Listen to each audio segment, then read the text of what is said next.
하나님은 우리 가운데 두 가지 일을 하신다는 것이죠. 이걸 저와 여러분이 믿어야 된다는 것입니다. 첫 번째, 나를 구원하셨다.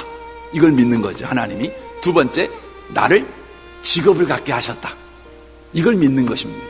이 믿음을 가지고 저와 여러분이 일을 할 때에 저와 여러분이 하는 모든 일은 세상 일이 되지 않고 주의 일이 된다. 이런 의미의 말씀입니다.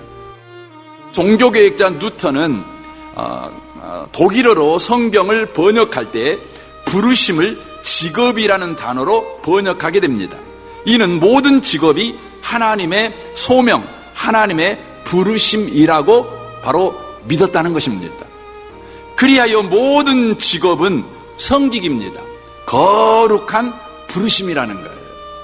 여러분과 제가 이 아침에 예수 그리스도로 인하여 회복된 노동의 가치와 복에 참여하기를 원한다면 이제 여러분들에게 허락된 직장생활 또 직업, 그것은 여러분이 어찌어찌 하다가 여러분이 그 직업을 갖게 된 것이 아니라 하나님께서 여러분을 그 크신 은혜로 구원하신 것 같이 저와 여러분에게 직업이라는 은혜를 허락하셔서 현재의 여러분이 직장과 직업을 갖게 되었다.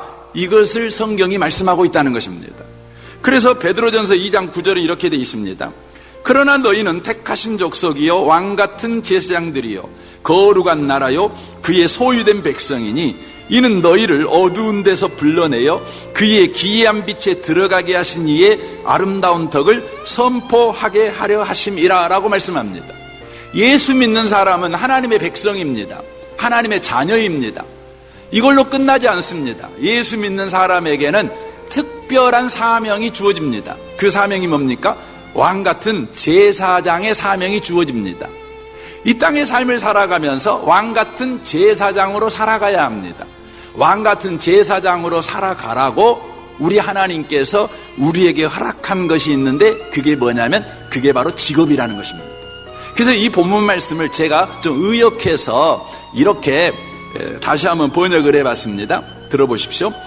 예수께 연결된 사람들은 예수께서 그러하시듯 하나님이 부르신 자리에서 맡긴 직업을 가지고 제사장의 일이라는 고귀한 사명을 감당하도록 부르심을 받았다.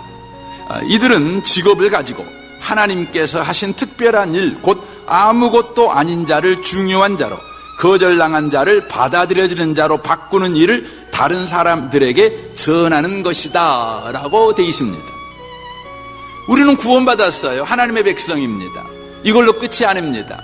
우리는 아버지 집에 들어가는 천국이 보장된 인생을 살아가고 있습니다. 이것이 전부가 아니라는 것입니다. 우리는 이제 이 세상 속에서 왕같은 제사장의 삶을 살아가는 것이죠. 아무것도 아닌 사람들을 중요한 자로, 거절당한 자를 받아들이는 자로 바꾸는 바로 일을 우리가 해야 된다는 것입니다. 이 일을 하라고 우리 하나님께서 저와 여러분에게 허락한 것이 있는데 바로 그것이 직업이라는 것입니다. 그러므로 여러분이 직업을 가졌다는 것은 구원받은 나에게 하나님께서 왕같은 제사장으로 살아가라고 하나님이 허락한 복이다. 이것을 여러분이 믿고 여러분의 직장 생활을 하게 될 때 여러분이 하는 모든 일은 세상 일이 아니라 바로 주의 일이 된다는 것입니다.